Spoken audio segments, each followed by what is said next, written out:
Good morning, everybody. Welcome to the Aquatic Morning Show, where the Aquarius go to be in the know on your Aquatic Morning Show.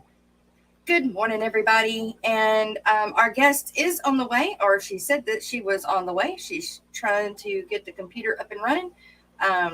This is her first time doing StreamYard, so I think she's having a little bit of a problem, which I had problems with StreamYard. I set the stream up yesterday evening, it was last night actually, and I set it for 9 a.m.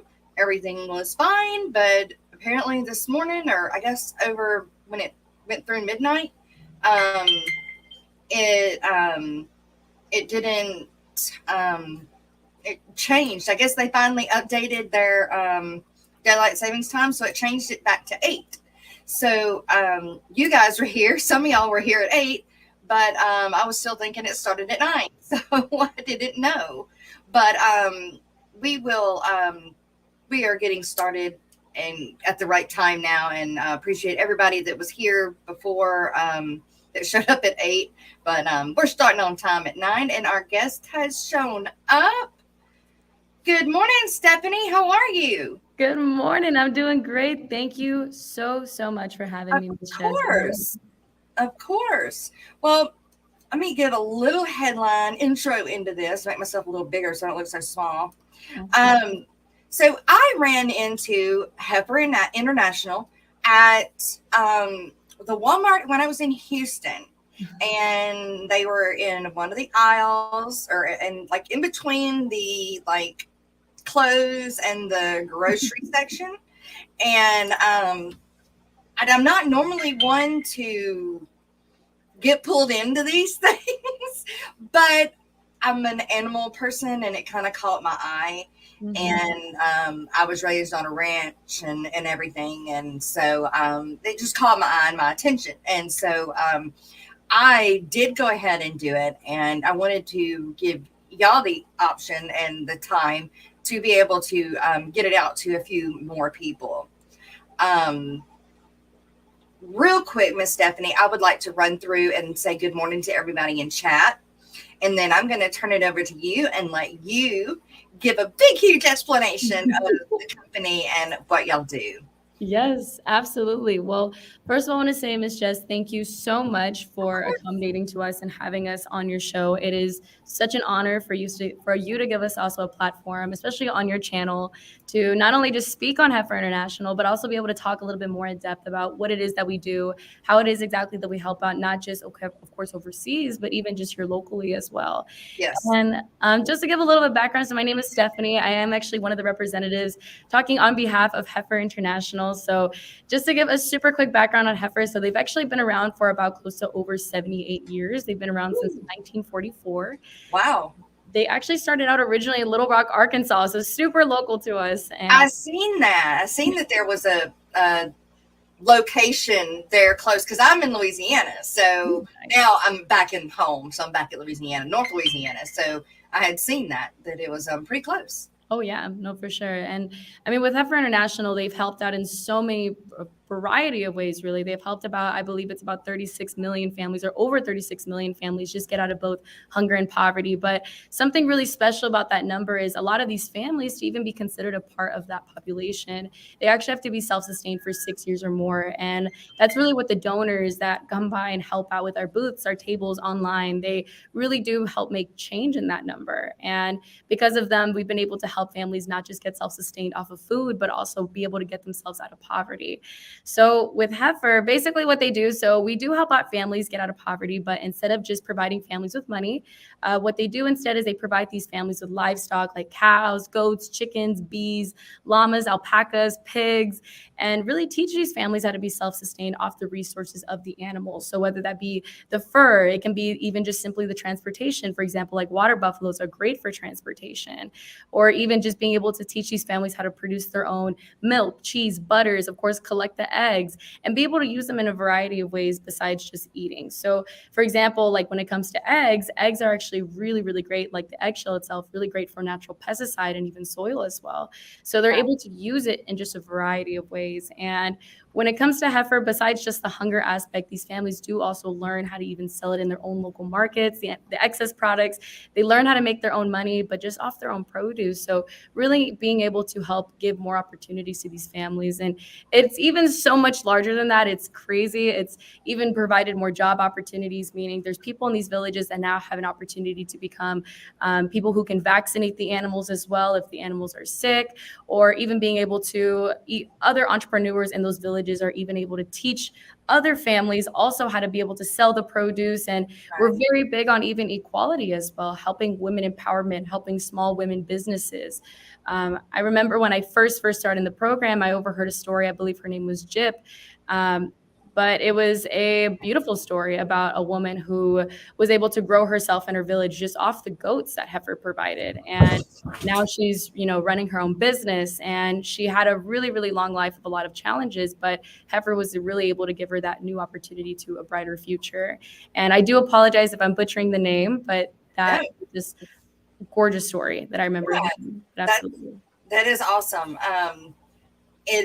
What blew me away is the amount of money that I donated, which was 35, and the amount of, because I chose the chickens. Oh, nice. And so the amount of chickens that the people got, that just blew my mind. I was like, oh yeah, I'm with that. That's awesome. Yep, I'll do that.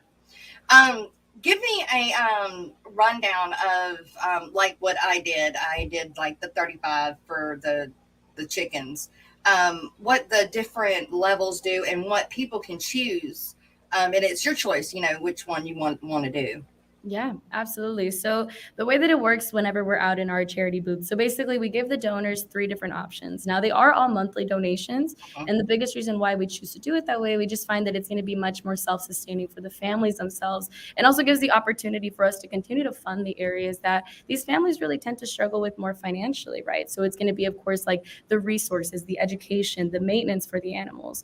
So with the different tiers that we offer, right? So we have our tiers of 30, 35, and 40. Of course, 40 is going to be the highest amount that you can really add to help these families the most. And then 30, regardless, all of them are going to be phenomenal. 30 is going to be on the lower spectrum. Still a phenomenal gift. In my opinion, when people ask me, which one do you think helps the most? I say, in my opinion, I think all 3 of them really help. Right. Because at the end of the day, I'm thinking you're still helping regardless. This is something that makes a large impact. Sure. So when it comes to our program, we divide it up into our 12 months, right? So the first 3 months are purely educational to the family. So we're just educating them on the animals. We're going to show them how they're able to, of course, not just take care of them, but also be able to collect the resources, make sure that they're safe, healthy. After about 3 months after that, then we're going to help them collect the resources for their farm. And from there, we're going to help them collect all the different things to be able to make sure that their farm is going to be able to stay self-sustained. And after that, then we're going to actually... Stephanie, I'm sorry to interrupt you. You continue talking. I will be right back. Okay, no problem. No worries.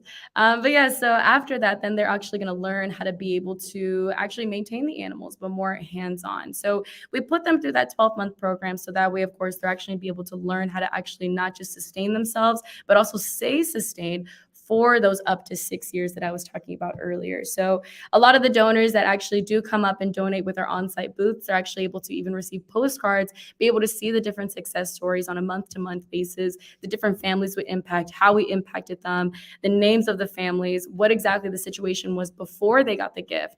And I do want to mention something really fascinating about heifer. And I remember this was something that I had first found out about whenever I first started in the program. Was a lot of these families that are impacted by Heifer International, they actually don't know. They don't know that heifer is going to come up and actually be able to give them these animals. But it's actually a surprise to these families. And when they find out, that they're going to be getting the support for the education, the resources, the maintenance, it's a huge surprise to the families, and they're excited. But the crazy thing is a lot of these families actually know who we are when we actually arrive. They say, oh my God, it's Heifer International. It's Heifer International, which is crazy.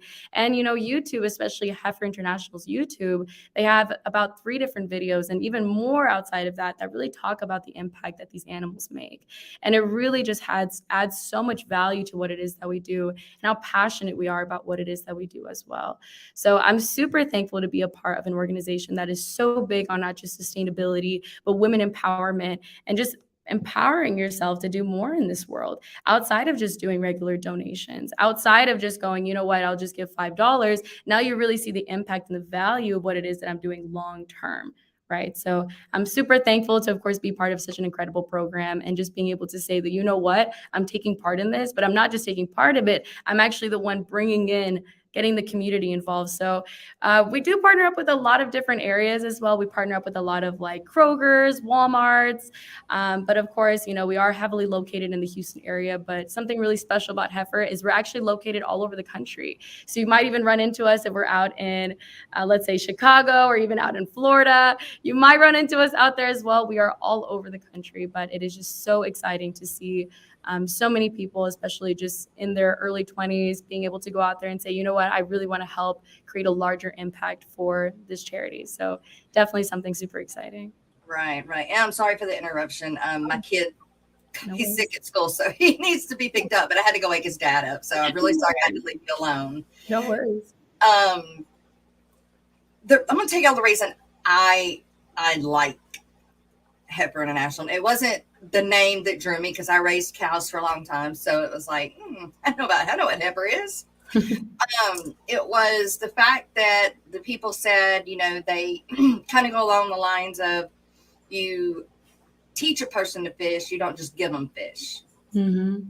And when they said that, I understood. It was like, okay, so we're providing not just education, but the actual animals and, you know, eggs or whatever for these families. And it's not just giving them meals per day or whatever. It's teaching them how to self-sustain, how to take care of themselves, even in a place where they were not giving that choice or given that opportunity to do that. Like, I mean, I don't know exactly a certain place, but there are places that, you know, they may have one cow for many families that, you know, it just doesn't do it. Absolutely. But, you guys agree with definitely help on that and do go forward with it. That's for sure. Thank you. Thank you so much. This entire journey of being able to represent them just this past year. I mean, just on behalf of them. That's even the crazier part is we're working just with behalf of Heifer. And I think just being able to see again just the impact itself. But I remember a long time ago, I heard a podcast with Joe Rogan where he's talking to somebody that was from a different country, and they were talking about how a lot of children in these countries, they don't even know what it feels like to be full, and Right. they make they make these kind of sayings to each other like, oh, I can eat 15 bread loaves and or I can eat 20 bread loaves until I get full. And the reality is they don't know that maybe it would take about one or two, no idea. But it's just the fact that, like you said, Heifer is able to provide this way of them to self-sustain and not just give a man a fish, but teach them how to fish so they can eat for a lifetime. And, just providing these new opportunities, these new waves of education that these families and children have never seen, learning how to read, learning the importance of equality, learning the importance of entrepreneurship and self-sustaining and growth and promoting themselves and being able to become, top of their villages because of the opportunity Heifer is able to provide is beautiful, and it's extremely empowering. And I'm so thankful to be a part of such a great program, them allowing me to go out and represent them. And most importantly, thank you for having me on here. Yeah. Well, how long have you worked for them?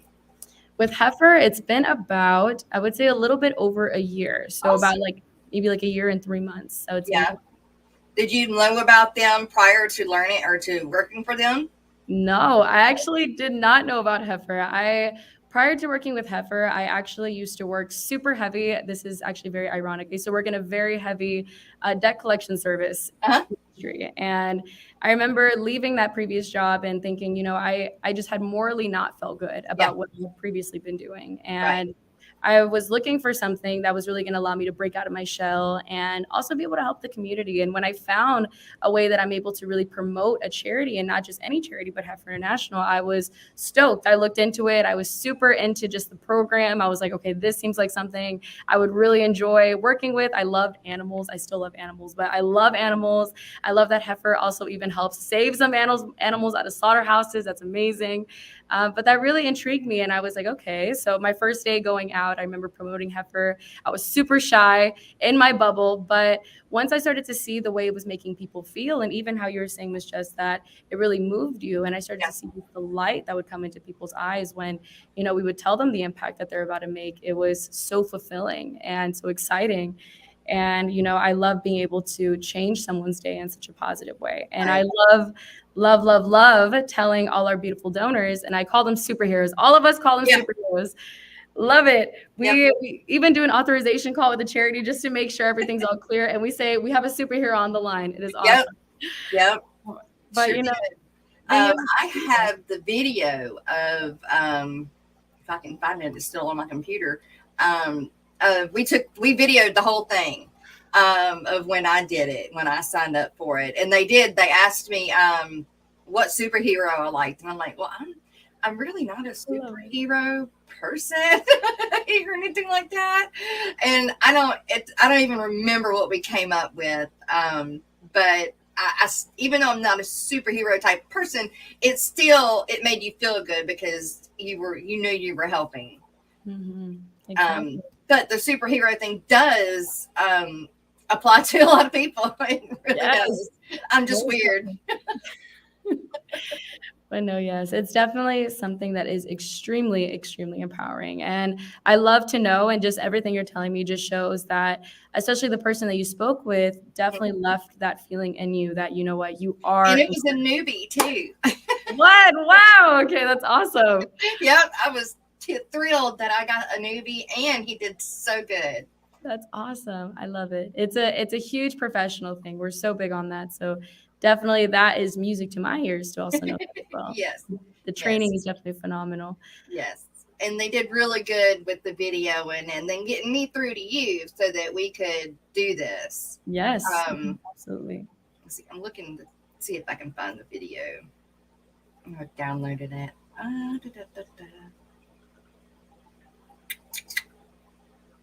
If not, I may have to just bypass it. But it was a very, even though it was in the middle of Walmart and there were people passing us by left and right, it was still a fun experience and a wholesome feeling experience. To know that I was helping. There are fundraisers and stuff out there that people do, and you're just like, okay, here's $5, here's $10, here, go do your thing. And it really doesn't. You're like, okay, well, I helped, but you don't think about it later. Yeah. And with you guys, I felt good. I felt really good about helping, even whether it's, a month, I continue it monthly, or if I, end it after just the 135. It still, because of what y'all do, because you just don't give the food, you help, you give them learning and education and a way to go. It's not just, here you go. Exactly. Absolutely. Here's a cow, learn on your own. Exactly. Yes. And that is so important. And, the idea of someone walking away and feeling like, I feel like I just gave whatever, I don't even know what I just gave. Like, that is something we would never want anyone to leave feeling. We want them to all know exactly. My goal is I want every person to walk away and look forward to getting the postcards, look forward to getting the gifts in the mail, looking forward that, they're going to get their email updates on our different programs that we have. And, I want them to look forward to this stuff. And that's what makes me see it more than just a quick donation or just something fast. I want it to be something that I really want you to know the impact you're making, because that's also how we just work together as a community. It's really easy for us to be overly exposed to so many different types of fundraisers and charities and this, and there's this, and this needs help, and this needs help.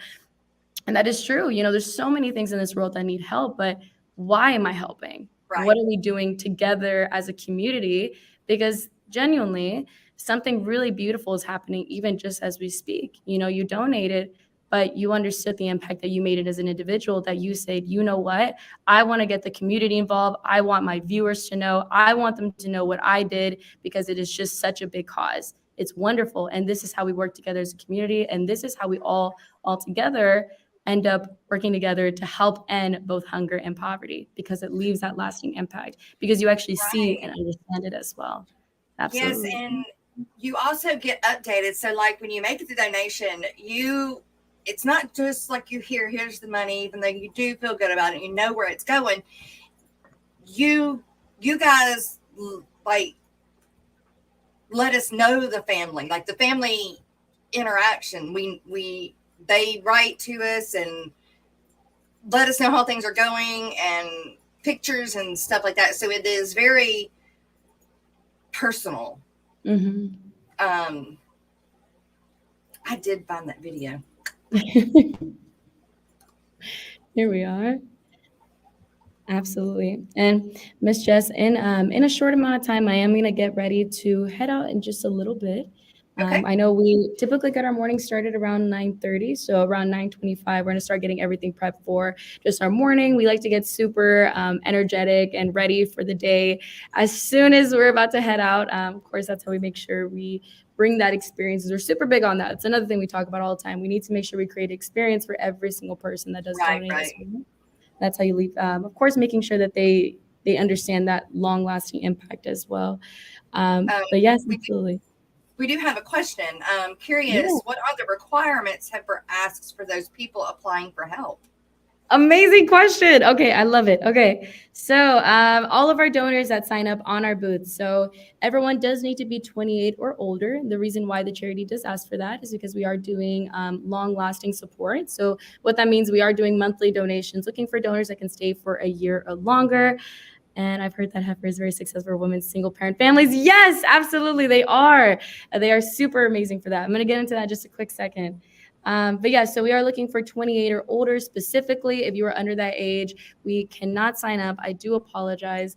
The charity is just very, very particular about that. We do get name and contact just to make sure that the information does match as well. We do everything through card in our booths. We cannot accept cash, just because cash can be a little bit harder to track. It's much easier for us to also keep our donations organized that way as well. So we keep it all card, specifically looking for long-lasting monthly donors. Primarily, I mean, ideally would be about 12 months or longer. Some of our top donors even like to say they're 2 or 3 years to really make a big, big difference with Heifer International.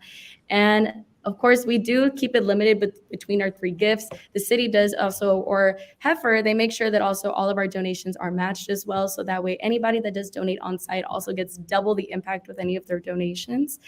So we're going to look specifically for those 12 months or longer. Anything we do is going to be through debit or credit. And then as well as 28 or older is going to be our ideal donors as well.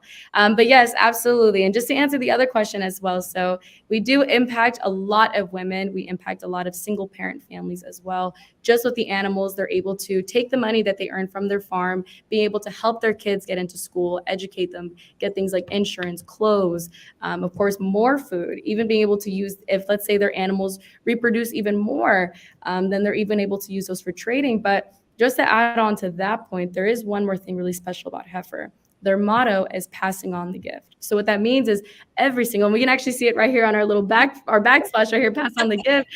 So with every single family that receives an animal and those animals reproduce, Heifer International has all the families continue to pass on the animals for generations and generations and generations to come, meaning they pass it down their family line.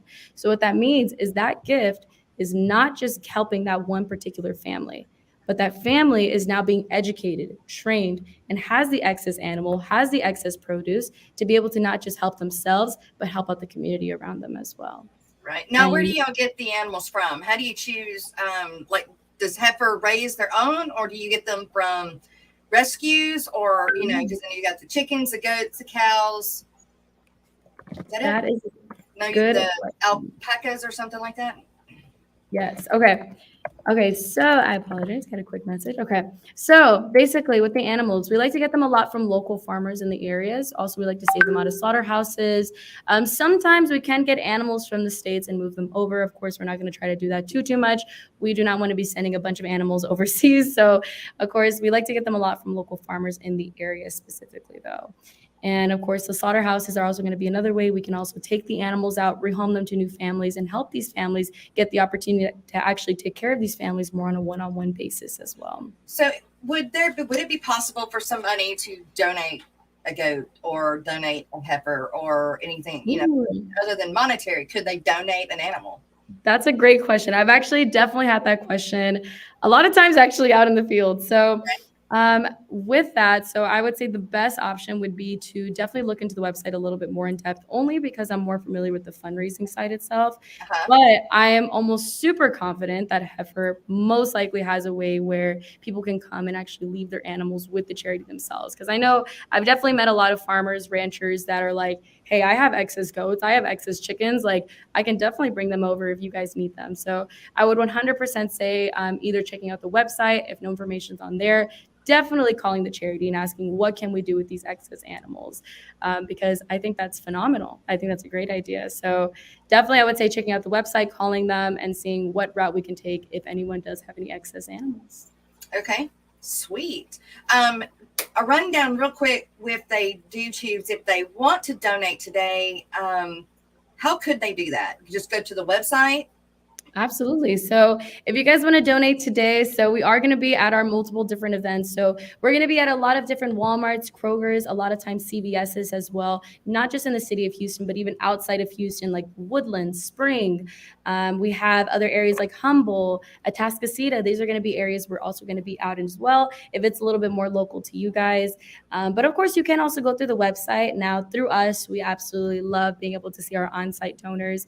Through us, you're going to be able to track exactly what your donation's doing, of course, through the postcards. And not just that, you also get on top of that matching program as well. So anything you do donate, it's going to be a little bit more bang for your buck. You'll be able to make double the change with us as well. So, but of course, those are going to be all the different types of locations you guys will see us at. And sometimes we even like to head out to even the Houston Zoo, sometimes Herman Park. We love being able to go out there and just spread the word everywhere we possibly can, But yes, absolutely.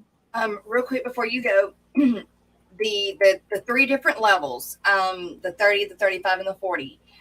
Can you run through what if they donate 30, what they could choose, or if they did the 35, what they could choose, or the 40 to have their money go for? Yeah. Like I chose chickens because I feel like you could do anything with chicken. You can eat the chickens, you can eat the eggs. There's, like you said, you can do stuff with there's just more. I think more. Yeah. Chickens, but goats and cows you can do a lot with as well. But yes. For like the 35 or the 30, what could you choose? Absolutely, for sure. So I'll go more in depth, just like the benefits of each animal, that it can vary as well. So for example, with the first gift, which can be a 30. So let's just say if someone selects like a heifer, for example. So with the heifers, it does provide them up to 2 pregnant dairy cows. Now with the dairy cows, of course, they're going to be able to provide themselves with milk, cheese, butter. And of course, with the heifer, since they are pregnant, they'll actually be able to decide if they want to continue to pass that heifer or the baby calf on to another family, or even just down their family line as well.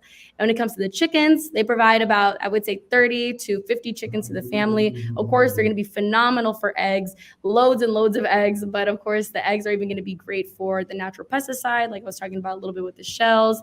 And of course, the chickens, since they do reproduce so quickly, they can even use them for trading as well. That's something that's also very cool.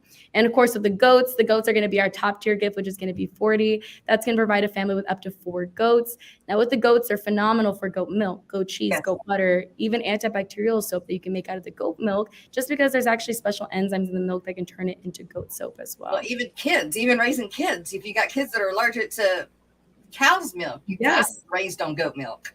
Yes, exactly. That's yes.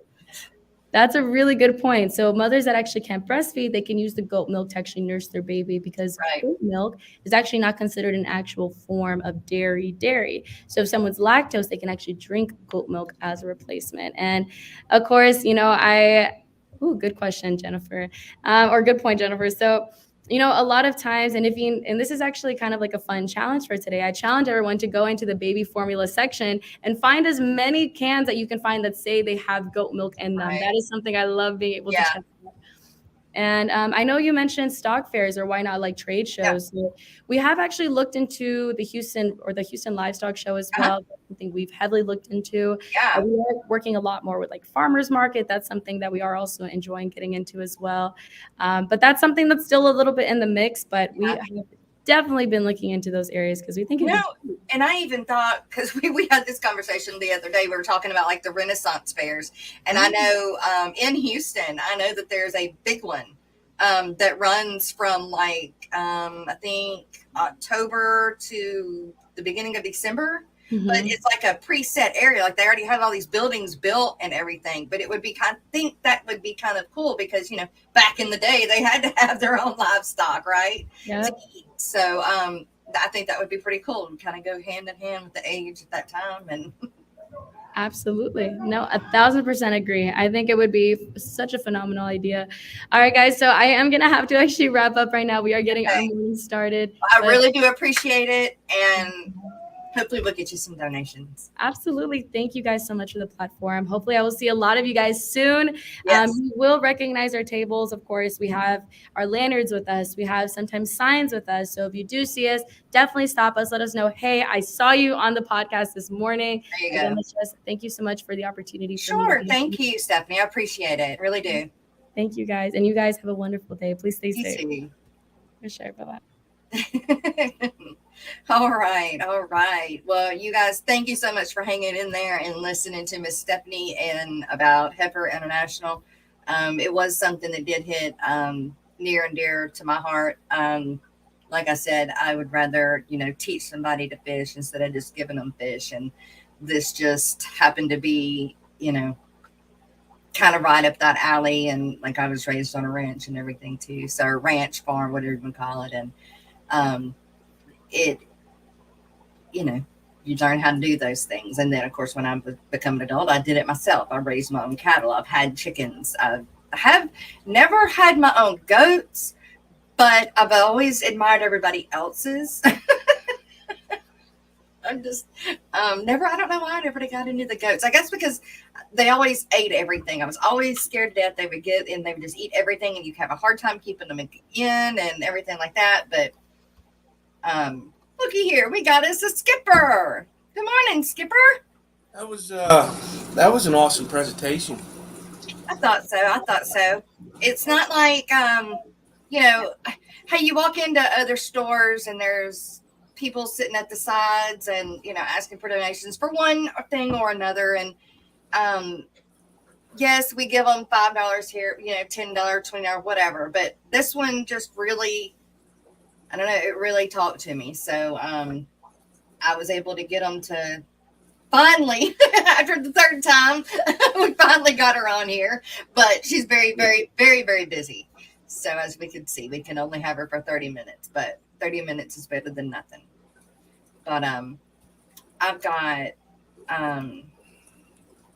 the video. Tell you what, we'll do coffee cup sponsors first, and then I'll show y'all kind of the video of when I was doing mine.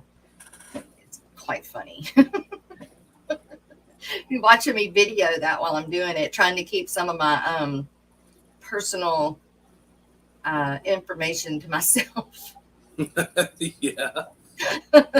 I was like,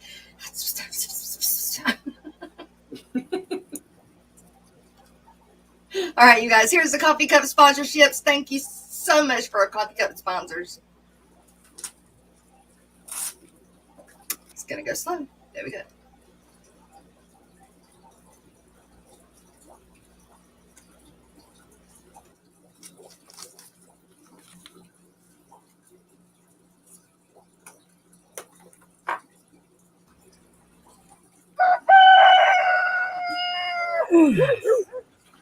Okay. I know you guys want to go out. Come on. Go do your thing. Hey, glad you're here. The coffee's almost ready. Come on.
And Annette, Mystery Scope audience, thanks for making these clips for me to use in this video. There's always more room around the table for another friend to have a cup of coffee. If you want to join us, send an email to the aquaticmorningshow@gmail.com. Grab a cup, set a spell.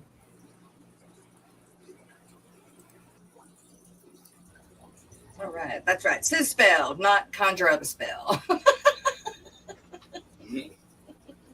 Which I thought that's what that meant. But I have got a super chat to acknowledge Eric Wyrock gave us a $5 super chat during there, and I didn't want to stop her. But here we go, Eric. Here's our dance, man. Thank you so much.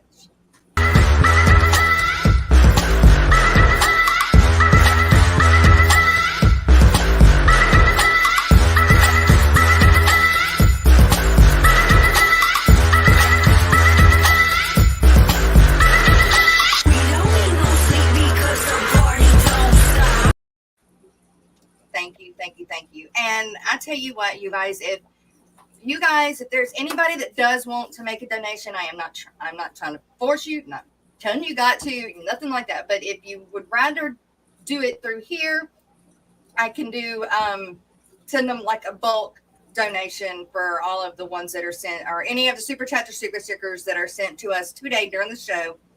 I can send them to them in the bulk that all go to Heifer International, if y'all would like to do it that way. Because I know sometimes it's really hard to listen to a stream and then forget later to go and do it. It's easier to do it as things are going on. So I can do that. Good morning, Jerry.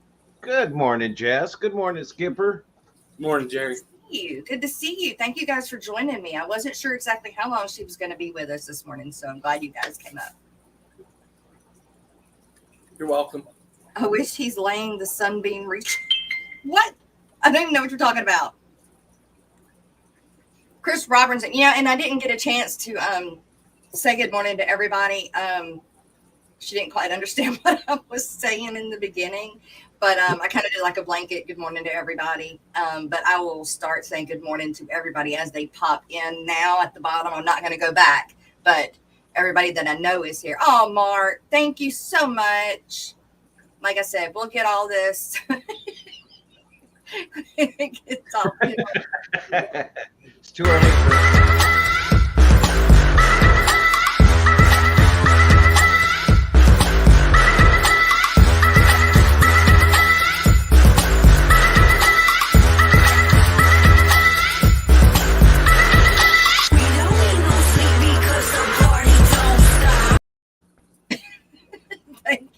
Thank you, Mark. Thank you so much. Beat Eric.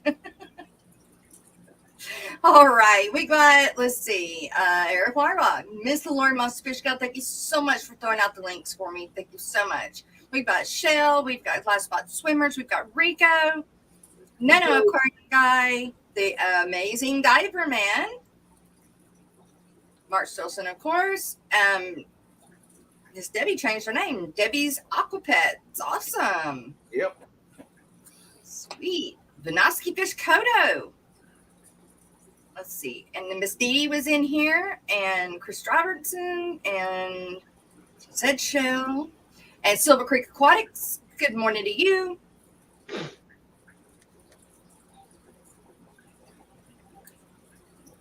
Jennifer Weaver, thank you so much for asking that question earlier. And Victoria Lee, good morning to you, and thank you very much. Let's see. Oh, undo that. Fishy Mon. Huh? Fishy Mon says, I'm here, Buttercup. Buttercup. Glass Box Swimmers, Pop Shrimp, Nurse Skipper, and 3G. Let's see. Jay Oliver was here this morning as well. I'm not sure if he is still here, but he was here saying good morning to everybody.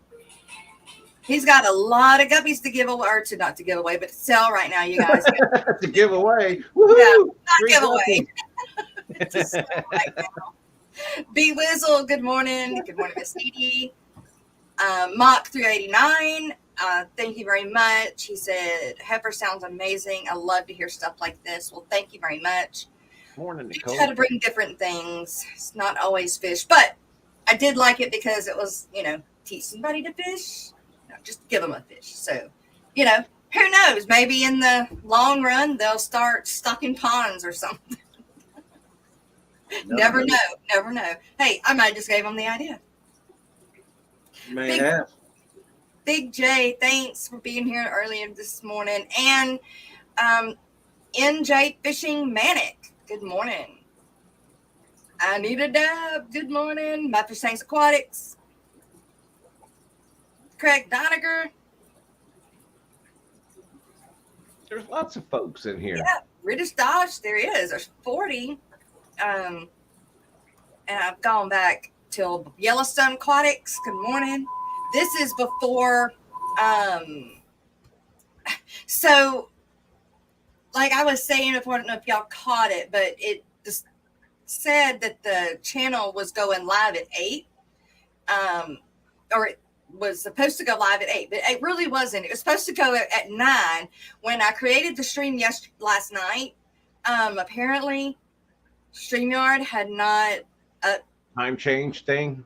yet. Yeah, so it changed my 9 o'clock to 8 o'clock, and I didn't know it. And so notifications went out that I was going live at 8, but it wasn't. It was supposed to be 9. And so I redid it, edited it, got it. And I did think I ended up getting it to go live on Facebook too. That's why I was late, because of the time change. Oh, really? Yeah. It's my story, and I'm sticking to it. Yeah, sounds good. Sounds good. You roll with it. Roll with it. Man, that's like 2 days late. That stuff happened Saturday. Skipper's like, I ain't buying it, man. You had all day Sunday to be ready. That's right. That's right. Kelly Foreman, good morning. Kelly, I'm going to send out your little things tomorrow. I will let you know what the cost is after that. Oh, here we go. Amazing Diver Man, thank you very much. $2 super chat or super sticker will go to Heifer International. Thank you very much. And here's your dance.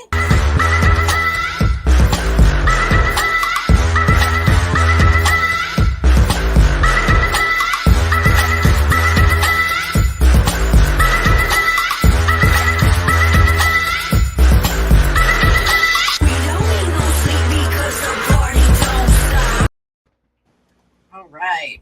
Did it kind of ear at the end for y'all? Okay, good. All right, good. Good deal. So, Jess, I wanted to ask you, how did everything go with the weather this weekend? Dude, oh my gosh. Ah! Yeah. Yes. I'm gonna have to go back to the doctor. They're gonna have to give me some kind of sedation.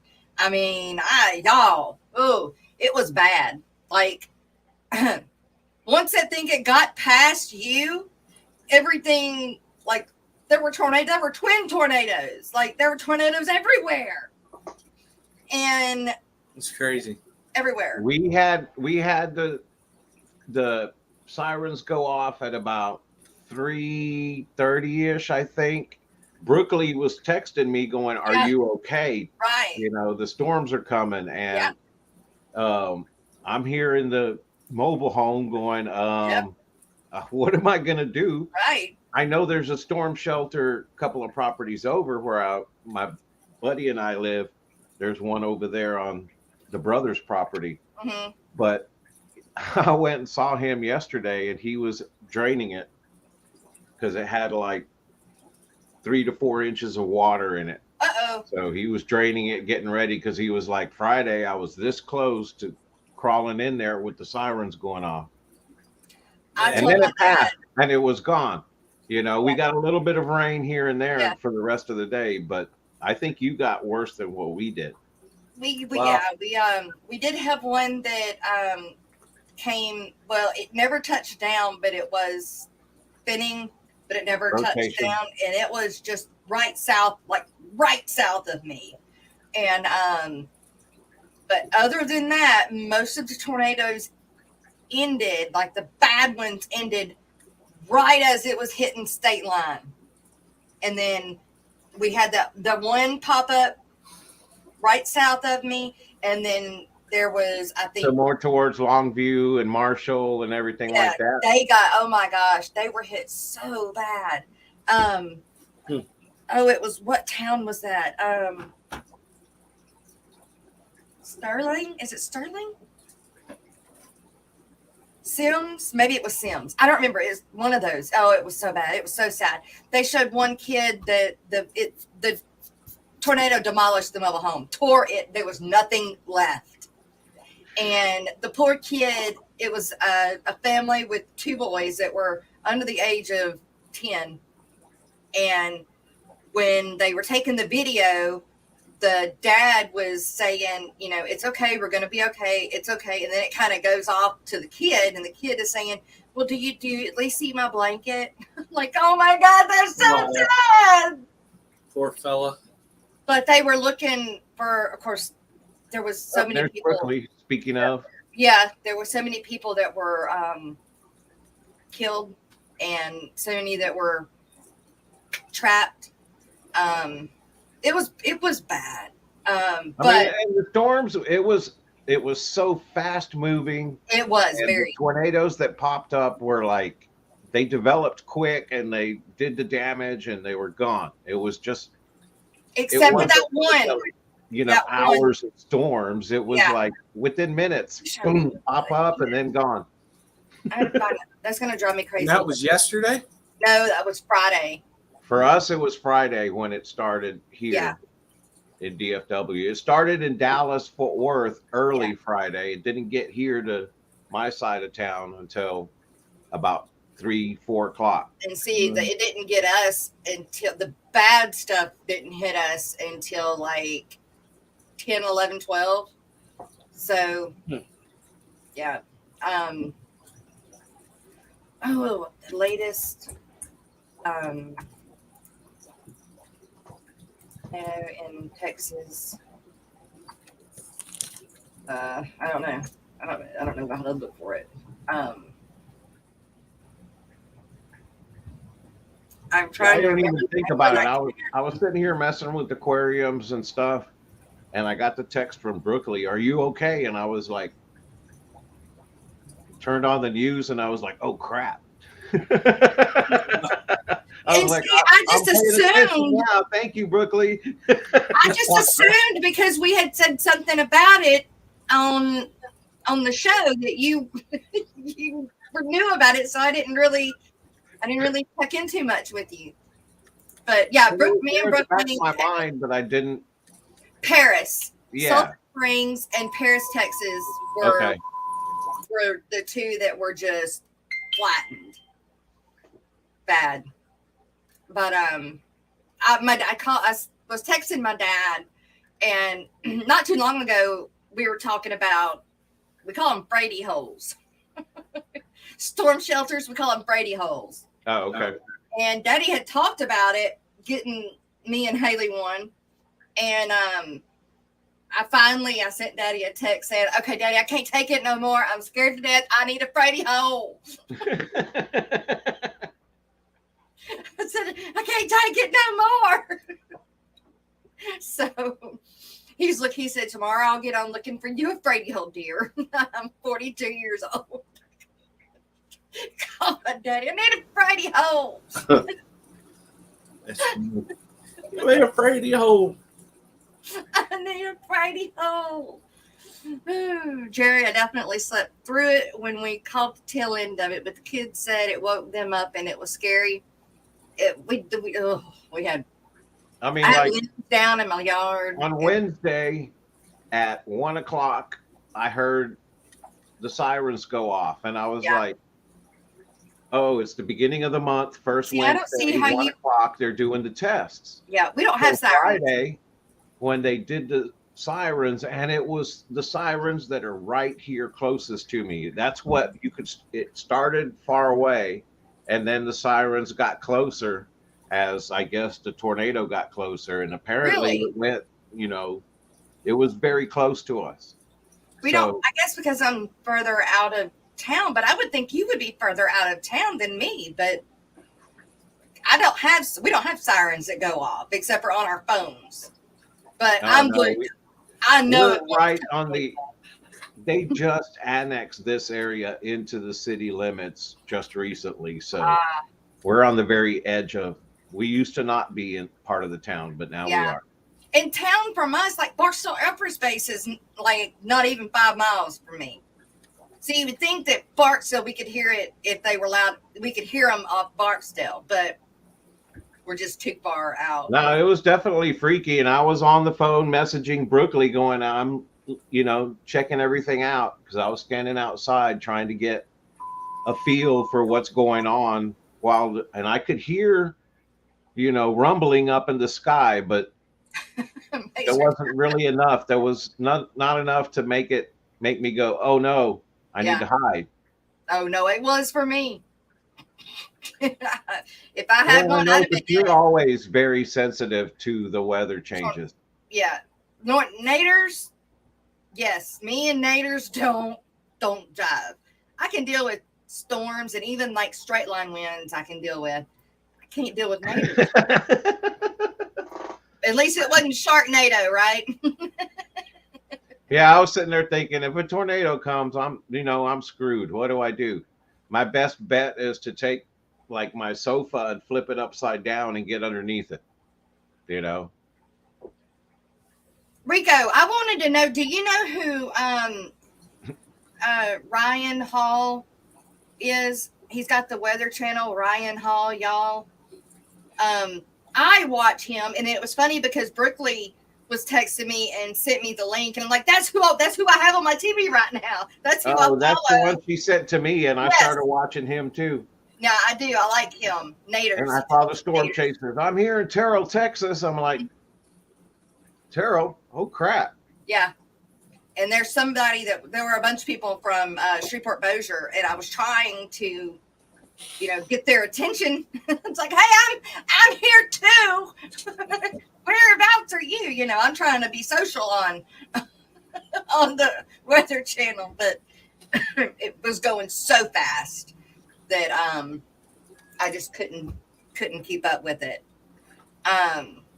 Yeah, we spend hundreds of dollars on our spend $65 on a weather radar. Well, I have one, but Joe won't let me keep the batteries in it because it goes off so much.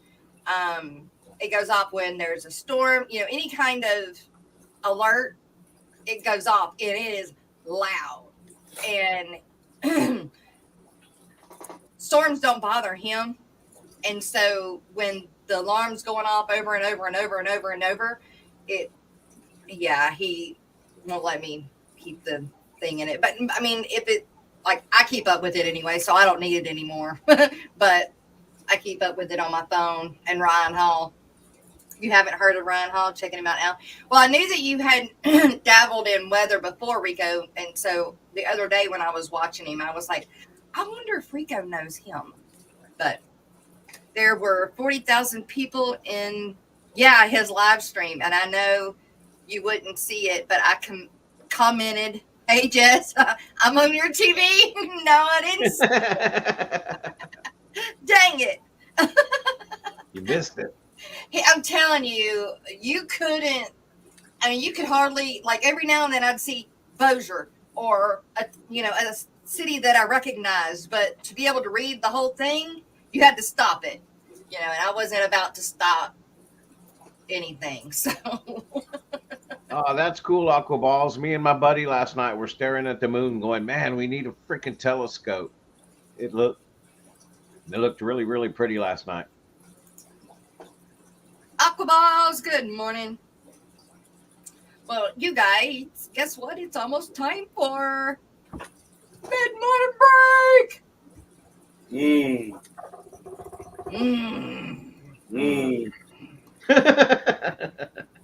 Coffee refill. Yeah. Coffee refill. What shall we listen to today? I had to take his pager upstairs. I've been saying that sounds almost like the alarm's going off for the tornadoes.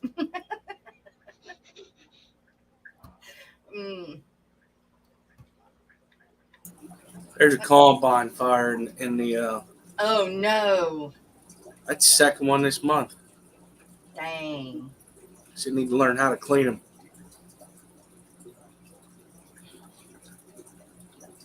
Is that the problem? They're not cleaning them good? Mm-hmm. Yeah, they get real dusty, and they get all the dust on the engine and stuff like that. And then if they don't properly clean them and hit the grease fittings, stuff's gonna get hot, and that dust just catches right on fire. I was always scared of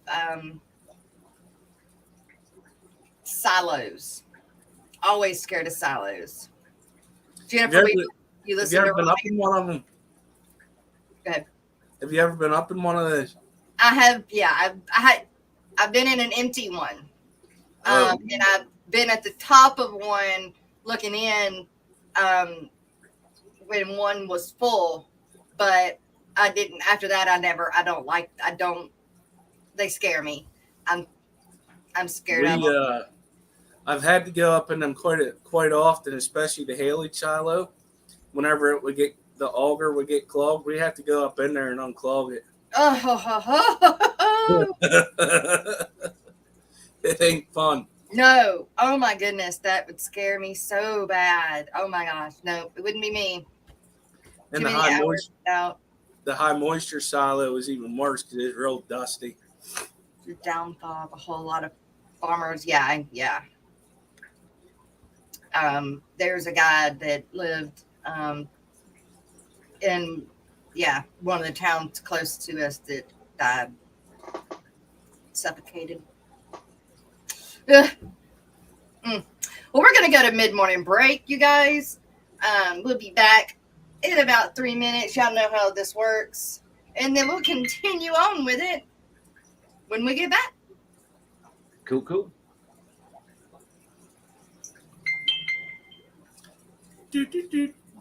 My phone. We got Stephen P. 2003 with the Guppy version, Guppy song, the Guppy Mash song. Fucking maybe. There we go.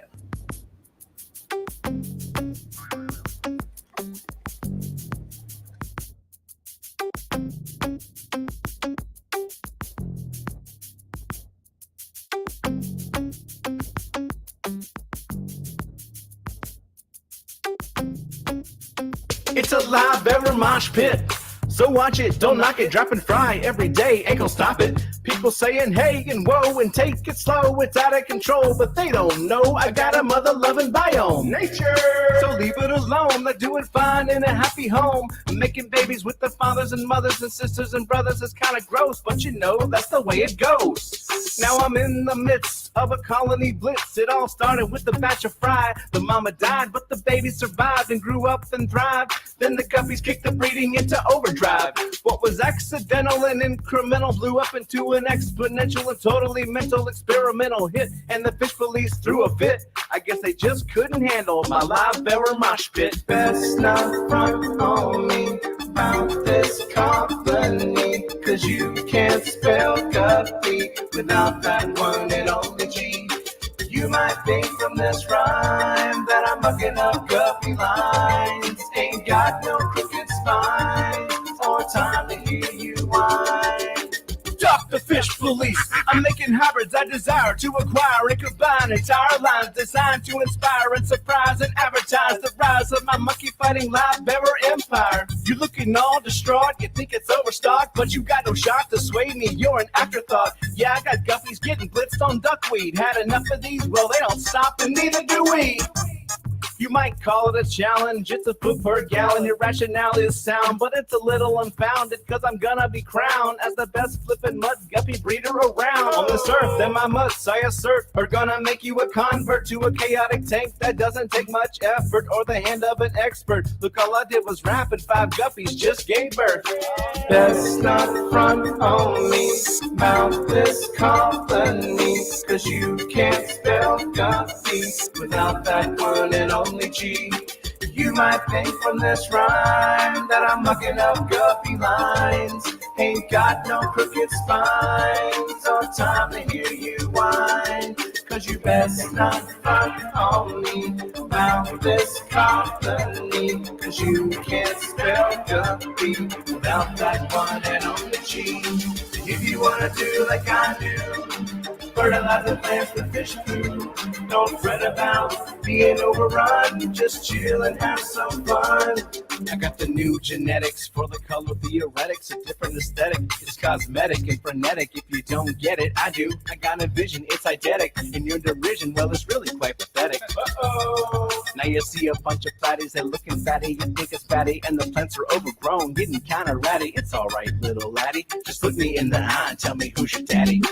Best not front on me about this company, 'cause you can't spell guppy without that one and only G. You might think from this rhyme that I'm mucking up guppy lines. Ain't got no crooked spines or time to hear you whine. 'Cause you best not front on me about this company, 'cause you can't spell guppy without that one and only G. If you wanna do like I do, fertilize the plants with fish food. Don't fret about being overrun. Just chill and have some fun. Yeah. You think I give a fudge about some algae? What, you afraid of shiznit getting too natural up in this biznatch? Good sir, dispose of your TDS meter, for it measures organic and inorganic solids, and it's more beneficial to learn the chemistry of your water. Thank you very much. If you want to do like I do, fertilize the plants with fish food. Don't fret about being overrun. Just chill and have some fun. Hi, Fish Fam! Are you struggling to gain new subs or followers? Would professional graphics, captions, and ads help you to sell more products? Perhaps you need a marketing strategy that works for your business that is also cost-effective. You're not alone. Millions of businesses across the world struggle with this problem. Good marketing plans, poorly executed, cost businesses billions in lost revenue each year. What is the solution?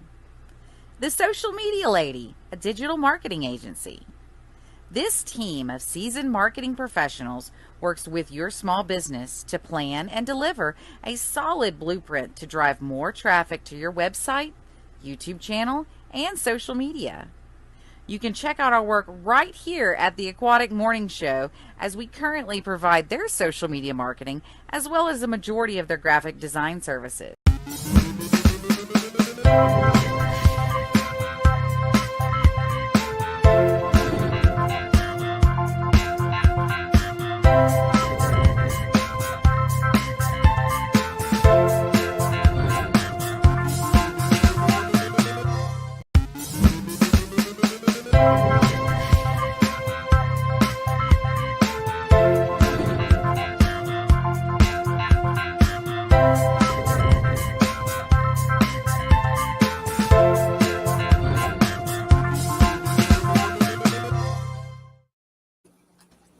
All right, all right. Thank you guys. Thank you guys. Big Shrimpin' and PNW Aqua. Good morning. Welcome to the show. Welcome to the show. Morning. We're back. Hey, we're back. Let's see. Miss Lori, I am also going to send your axolotl. Don't worry about anything. And also, I don't see her in here right now, but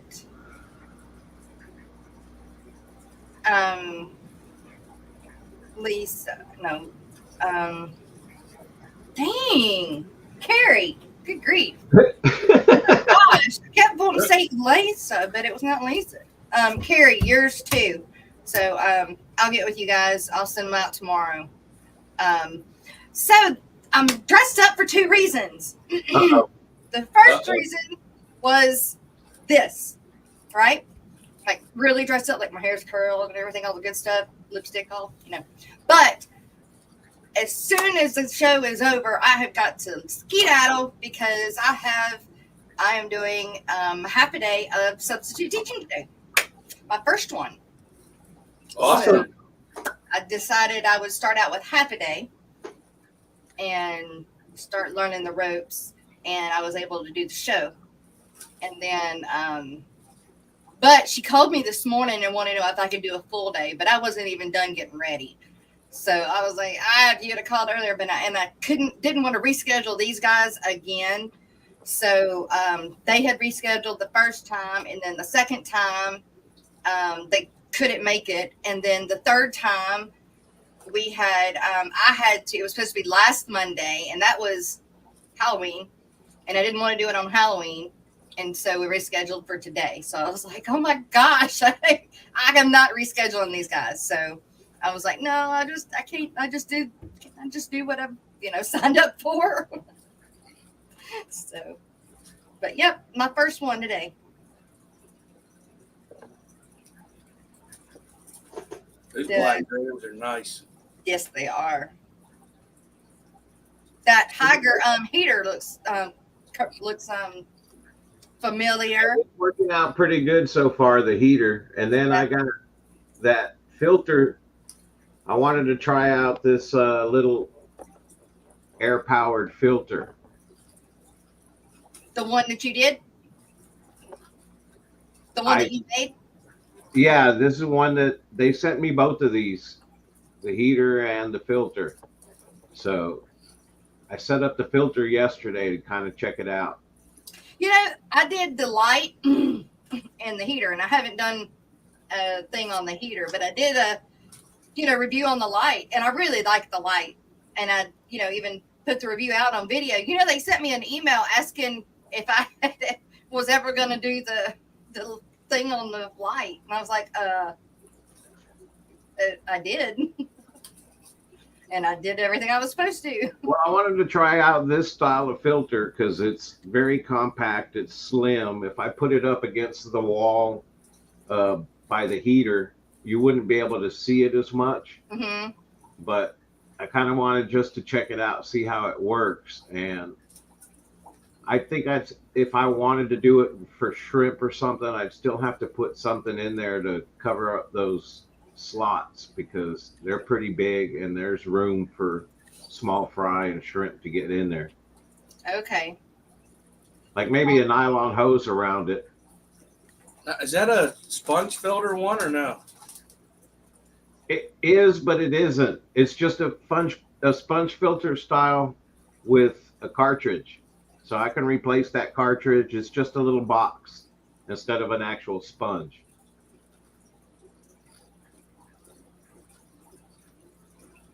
Does that make sense? No. It's just air powered, like a sponge filter, but instead of having a sponge on the end of a stick, it has a cartridge inside of a box. And the water flows inside that box through the cartridge and out the top. It's attached to that upflow thing there? Yeah. That's all one?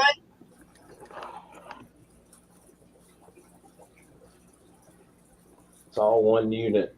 Oh, okay. I've never seen So one like instead of that cartridge, could you make it a sponge? Yes. You can cut out a sponge, you can cut out a filter pad, whatever. That's why I said I probably have to do something like that. You get one of those filter pads and just cut it to the right size and stick it in there instead. And then I don't have to worry about shrimp or fry getting in there. I would love to try the Wave Maker Aqua Balls, but I haven't talked to him anymore.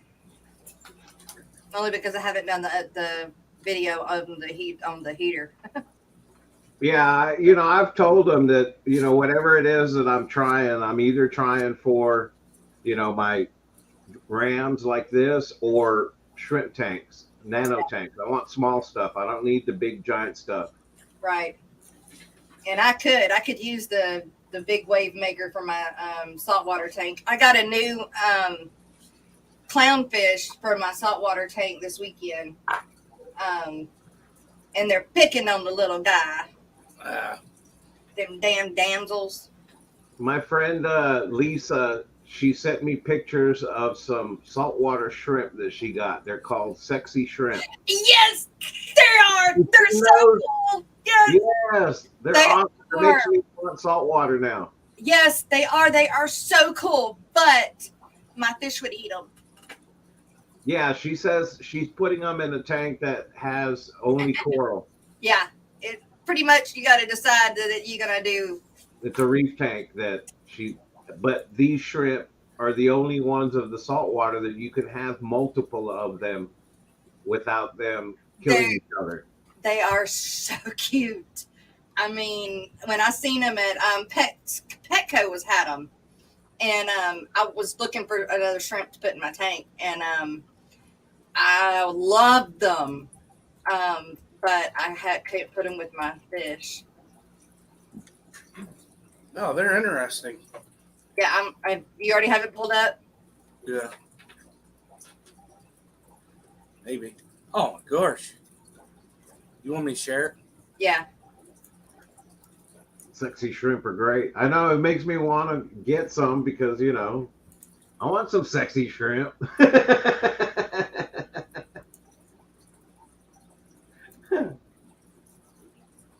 Yeah.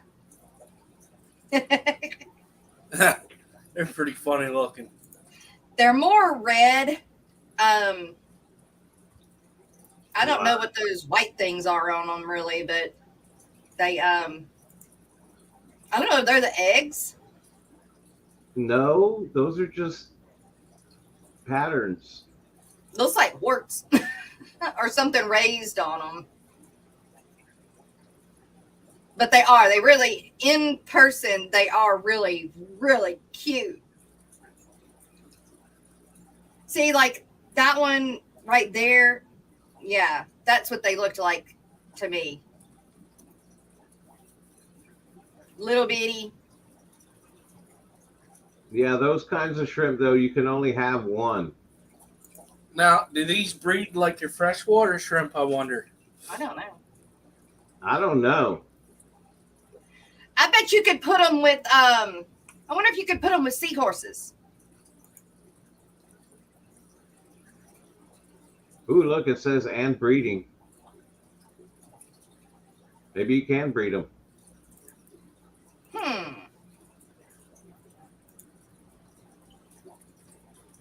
Oh no, Brooklyn wants some more PRLs. I need some more too. I thought I only had 2. I've got 4 or 5. I found some more, but I don't know that they're breeding yet. Difficult. Yeah, I don't know if I've got males and females or not. Difficult. Yeah. It'd be a pain in the butt to try. What? To breed them. It says the breeding level on it was difficult. Oh, wow. Yeah.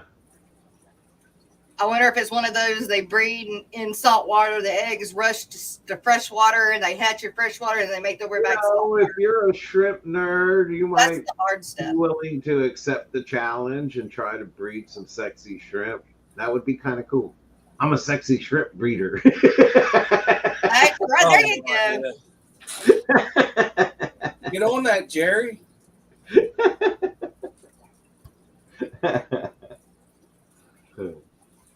Don't tempt me. Sounds like fun. Yep, yep. Can you guys hold down the fort for me for just a few minutes? I'll be right back. I got to deal with Landon. Hold down the fort. We can do that. That's cute milk frog. I'm guessing that I have one is a female.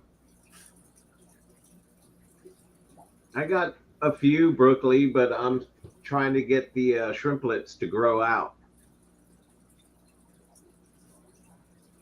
They're really, really pretty, but they're also there. I'm trying to grow my colony.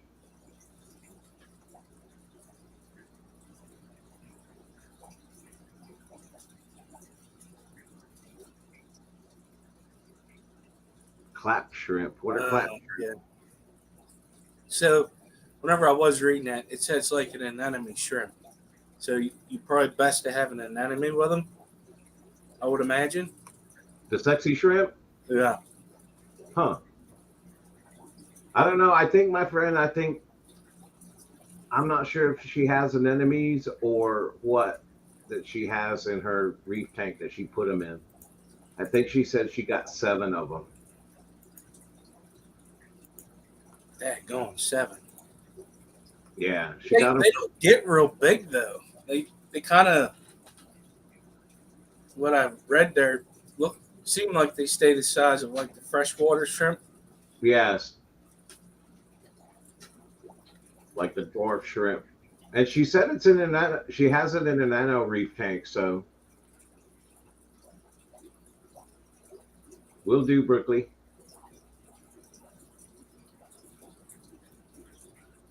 George says flower pot anemone are the best with the sexy shrimp. He has some.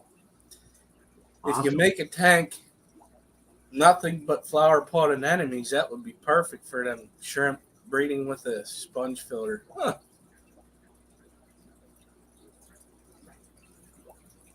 It is a pretty interesting fresh or saltwater shrimp. I know. That's when my friend sent me the message and a picture of her shrimp. I was like, this isn't fair, Lisa. I was like, you're going to make me want to get a saltwater tank just for these stupid, sexy shrimp. I mean, it's just something that's different. So,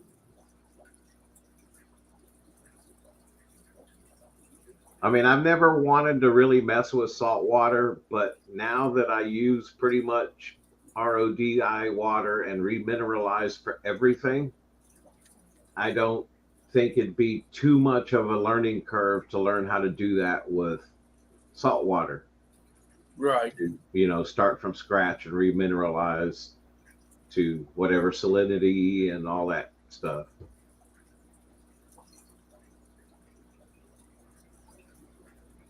I just never really wanted to spend the money because I know it's expensive. But what am I talking about? Because the kind of stuff I do anyways is expensive in freshwater. So Oh, yeah. either way, it's expensive. Them scrimps can be a little expensive. $14. Hey, I have freshwater shrimp that are like $30 or $40 a piece, so I get it. Oh, wow.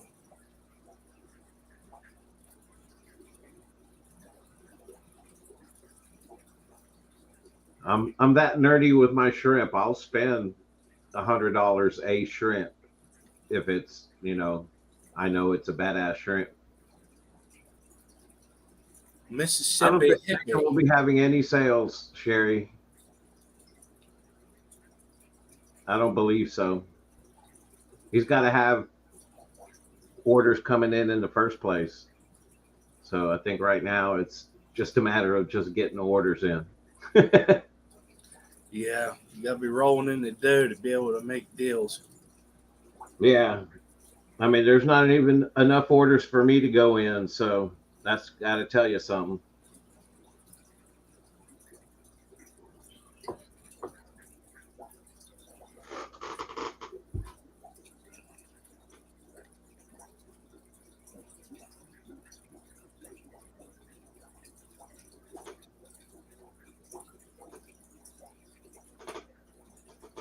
Darn it.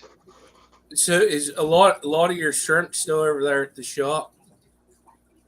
Yeah, I mean, there's 9 tanks of Neos that they're basically his now, for the most part. Um, all of my shrimp that I've been breeding that we weren't selling on the site, I have those. And then I took as many of the Caradinas that were breeding so that way I could harvest the shrimplets and then get them back into tanks over there once we reorganize how we're going to, whatever we're going to do. Right. Right now, I don't really have any idea of what the next steps are. If it stays like this, do I start breaking down tanks and bringing them back to my house or what?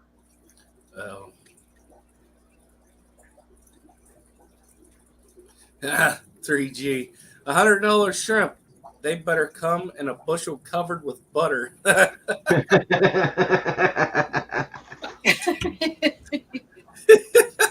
You're I so like funny. that. It's a good one. The most expensive one in salt was $40 each. I got 2, but didn't make it for more than 1 year.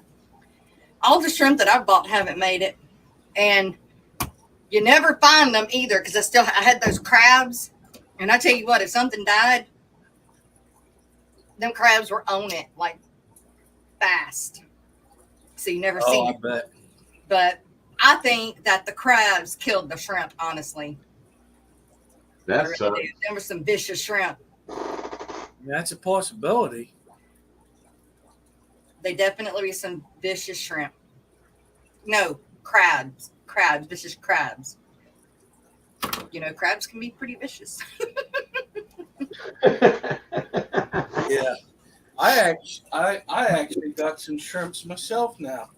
Yeah, Believe it or not, and they're living. good. You raise your TDSs? No. Just put them in a tank and they're all still living. What are they? It was actually the tank that your guppies were in. Yeah. They got them off of, they gave them to me when I bought those green cubitai, neon green cubitais, Mm-hmm. and they're doing really well. Good. No, I said tomorrow I'll come down and I'll be dead, so I better keep my mouth shut. Knock on wood, right? Yeah. But I mean, I had them for a couple weeks now, so. Greg, what is it that you have that I need to put on for sale? Greg's got a bunch of babies of something. I can't ever remember what it is, though. Oh my gosh. Greg, what do you got? I forgot. What do you got? Forgot. I have bubble algae. Can't get rid of it. Bubble algae? Is that salt water? Because I ain't never heard of that. I don't know. I've got some algae, but it's growing on my fan. Yeah. But I like it.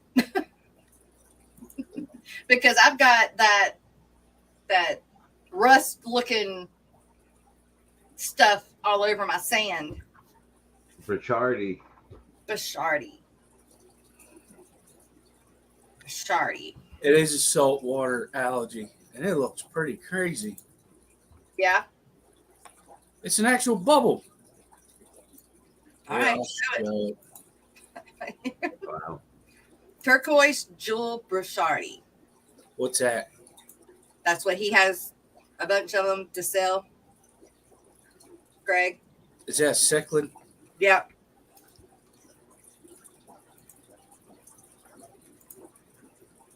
And you don't like that? I think it's cool. I mean, That's it's hard gross. to remove.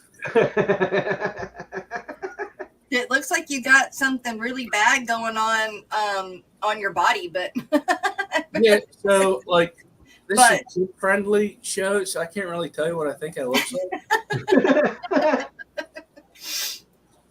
Oh, that's 2 different fish. Okay. Oh wow, grows on a stem. Oh, I like that though. Is it all over the crab? No. Oh, Wait. Yeah. Yeah, looks like it. I huh. think it's right in there. Yeah. Wow. Hmm. Not good looking It's at all your. these how to get rid of. I guess it's Touch not it. something good. Wait, not good looking at all. You're not supposed to touch it. It will make it worse. Really? I think it's neat looking. I mean, I could see, brief tank, don't want it. I get it. But I think it looks cool. I welcome it in my tank right now. You're like, I want anything life. Yeah. Anything that takes away that rust color on my sand. I even did a big water change and it was gone. And then I did the water change and it came back. And I was like, damn, what is up? But I was told it's the phosphorus in my water. That every time I do a water change that it spikes for some reason. I'll be right back. Again? Golly, Jess. Hey, are we doing any fishery today? I don't know. She left. Right? No, Landon needed to be picked up from school, but me and Joe couldn't pick him up. So I had his grandmother go pick him up, but I needed to tell Joe that. So that's what I've been leaving to go handle. So. Turquoise jewel cichlid. Okay, I see what those are. No, I'm good. I don't want none of those. They breed like crazy. Do they? Yeah. My buddy has some. He's like, you want some of these? No, because they just keep breeding. I'm good. Get too many, and then you got to get rid of them. Yeah. Oh, they're like they call the Bachardi or whatever the fairy cichlid. Well, whenever I brought it up, it said a lyre tail cichlid. Or I don't know. yeah, it says lyre tail cichlid, but it also says fairy tail cichlid. That's the Bachardi though, not the jewel. This one. Did you show it? Did you show it? No, I did not. No. I don't They're have pretty. the power. I like the lyre tail on them. Yeah, I like those. Ooh, wow. So we got some of them to sell. And then we've got some of the jewels. Well, we could put some of those in your auction. Maybe. You could, but I need a video and a pictures or whatever by today. We're trying to make a promotional video. We'll wait for the next one then. Because I don't have time to do it today. Because he'd have to do videos and stuff. Greg might have time to do it. I don't.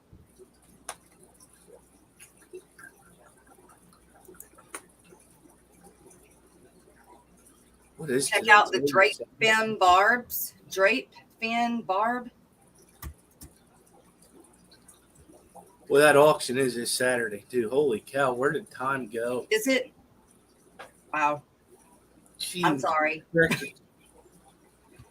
I've been busy though. I couldn't. Wow. Oh, that's cool. Mm-hmm.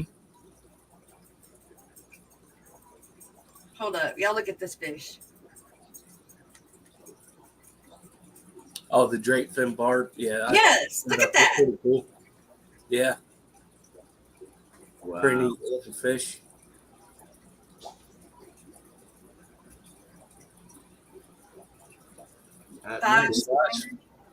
Max size 5 centimeters. They ain't big at all. Yeah.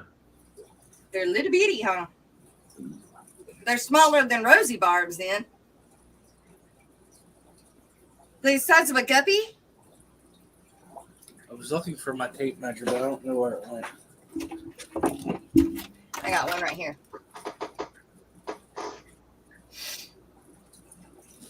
How many, well, I don't have centimeters on this one though. Yeah, I do.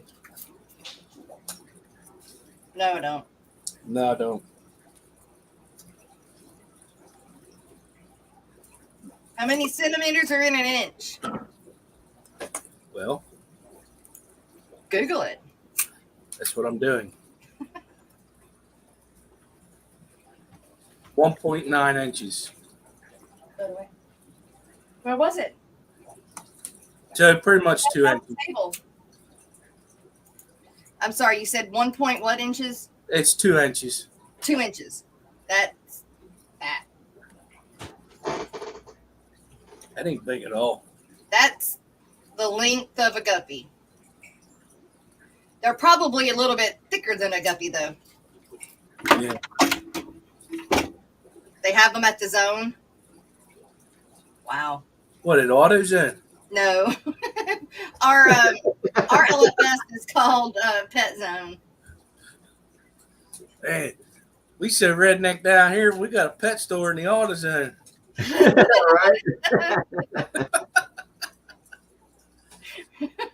Isn't there somebody that has one in an Ace Hardware? Who is that? In an Ace Hardware? Mm-hmm. Somebody we stream with that has one in an Ace Hardware. Interesting.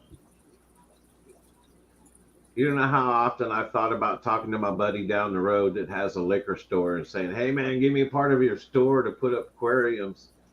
Sell aquarium and fish stuff out of your liquor store. Listen, that'd be awesome if they came in drunk. Right? They will buy anything. My wife will talk about getting some fish.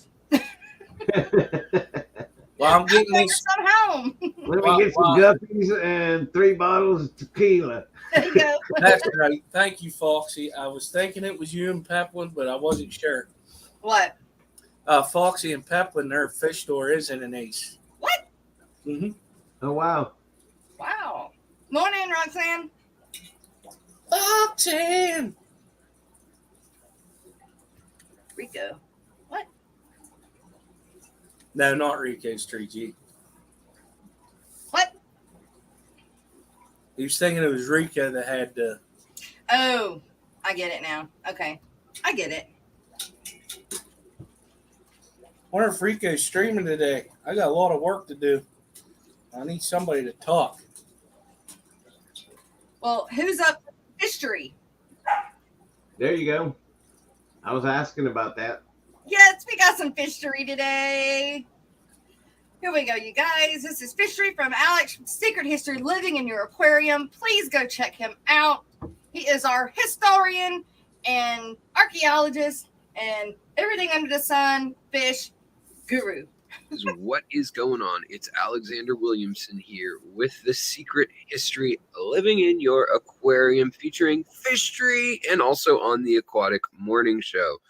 This week we have episodes numbered 156, 157, 158, and 159. So strap yourselves in, grab a snack, and, well, if you're watching this on the morning show, I mean, grab some coffee or whatever wakes you up. But, hey, I don't judge. Anyways, so number 156, this episode, why fish look downwards when they swim. Apparently, most fish, when moving forward, their eyes focus down on the ground. And researchers wanted to know why. They wanted to know why so that they could implement it maybe in robotics, maybe so that they could figure out maybe there's a neurological reason, maybe there's a reason that it could help vertigo in humans. Basically, motion sickness and other things, they thought maybe it plays a role in that. So here's the mystery. There is a fish that is always brought up on this channel, and it's always brought up in scientific studies, and that is the zebrafish or the zebra danio. And this fish is used as the prototypical creature in research. And as far as vertebrates go, it's up there with the most studied, along mice and rice fish. And then you got to go to invertebrates and insects, things like fruit flies after that, to find something that's more studied.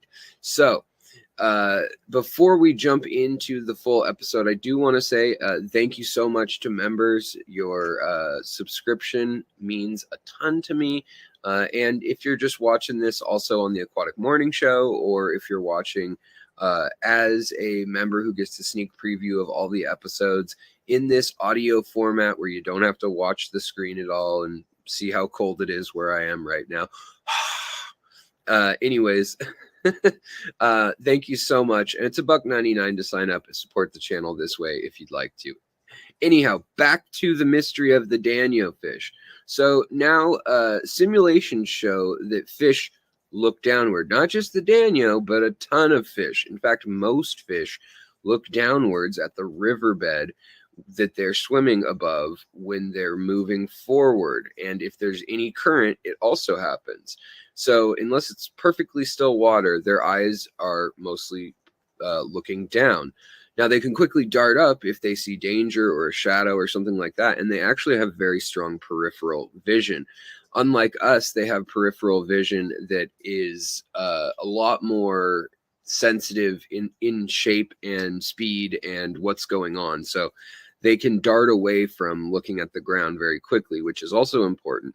But the study wanted to know why in the heck are fish staring at the ground like this when they move forward, when they have motion tracking software look at their eyes and they film it. They're seeing that they're looking downward.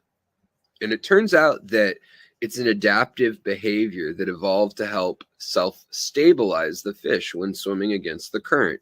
So they kind of word it as such, which is that as water moves, fish are constantly trying to stabilize themselves in order to stay in place. So rather than getting swept away down the stream or not realizing where they're at and slowly losing speed where they're trying to hold steady, they focus on the ground. They focus on other fish, plants, debris, rocks, shells, sand, whatever's there. Because if they were to focus on moving things like leaves or the water above them, the clouds, the light, whatever it may be, those things all move and play tricks on them optically in the water. So it's similar to like when you're sitting in a train car and you're not moving, or you're parked in a parking spot and your car's not moving, but the one next to you starts to pull out.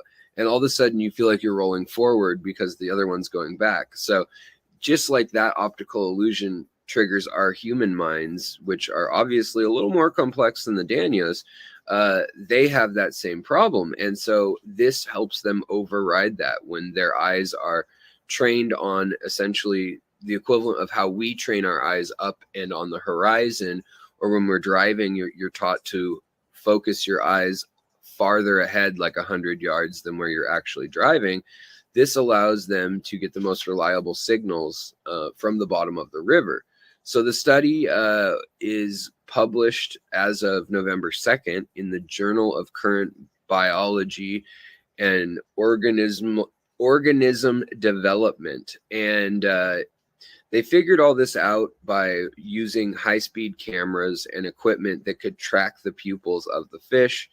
And they visited a bunch of sites in India as well as in Thailand to study shallow river fish, and then compare in the lab fish that were zebrafish. So the field team encased a 360-degree camera inside a waterproof diving case, and they attached it to a remotely controlled robotic arm or a little submarine, and they used it to go into the water and swim with the fish and watch where their eyes were going. So it allowed them to put their eyes, so to speak, their camera, where the fish would be. And so they're seeing what the fish would see. And then they took that data and they modeled it in the robot, and they actually gave that to an operator trying to keep it steady moving in the water when they're trying to film, because apparently this is also an issue when they're filming underwater, or when they're trying to keep something steady, like working on a repair on a pipe or something underwater. You can get tricked as the operator really easily, apparently, and divers are subject to this problem too.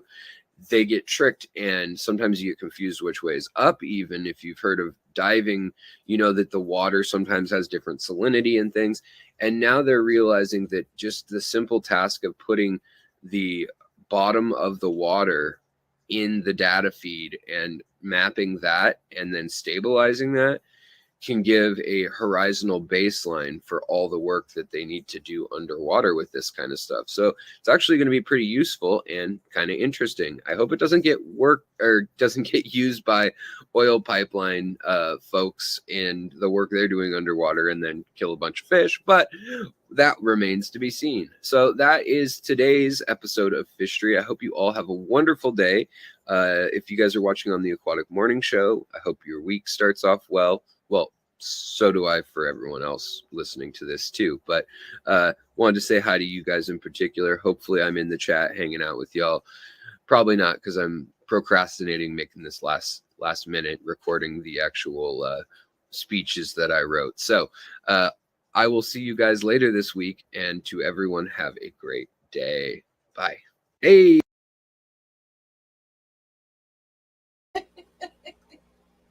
I love how he says, probably not, but. Did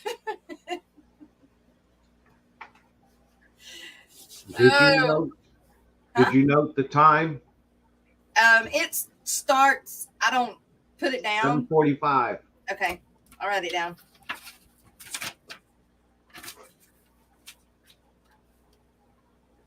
That was 10 minutes long? 7 minutes and 45. Yeah.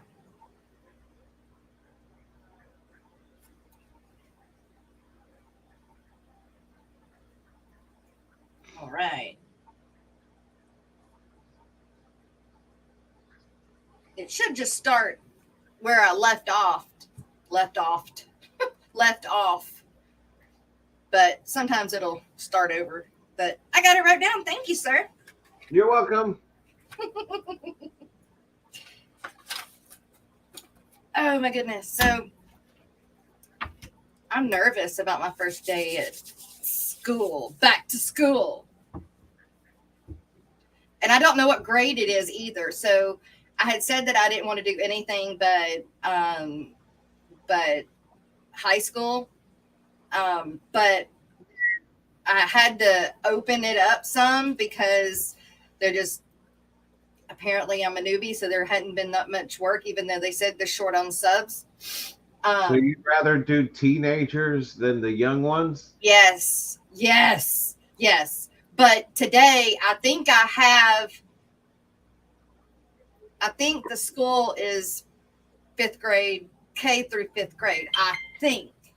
You know what? Let me just go see. I haven't had time to go check. Because it says it's an elementary school. But I do not want kindergartners or 1st grade or 2nd grade. I just do better with older kids. Me. Other people may do well with younger kids. I do better with the older kids. Merry Fishmas.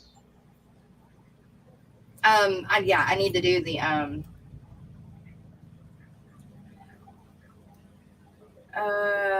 I think it is K through 5th.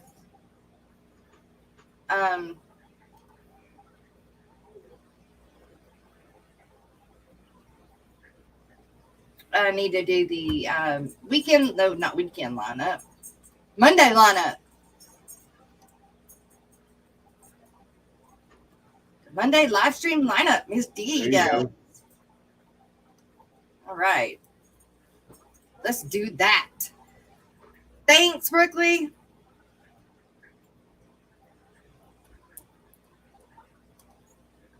Not settings, Jess. Not settings.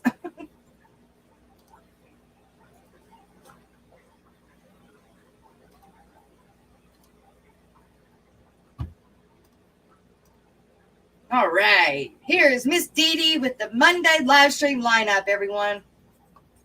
Please make sure to thank her for doing these and make sure you're subscribed to her as well. She works hard. And now for your Monday live streams in Eastern Standard Time.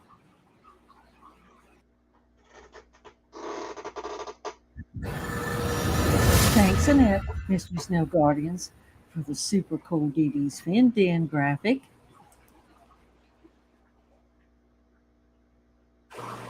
And at 10 is the Aquatic Morning Show on the Aquatic Morning Show channel. That's with Jess and the crew. Good to see you there. And at 2, Dr. Anthony's back. Dr. Anthony on the Amazon Research Center for Ornamental Fishes channel. 2 o'clock for some Dr. Anthony stuff. It'll be fun. It's Corpus Awesome at 4 o'clock. And at 5 o'clock is Wet Your Brow too. Stevie P's channel with Stevie P and Kelly Foreman and Merle may be there. I'm not sure. And maybe Fat Kitty might make an appearance. And Monday at 6. It's Austin with Fantastic Freaks.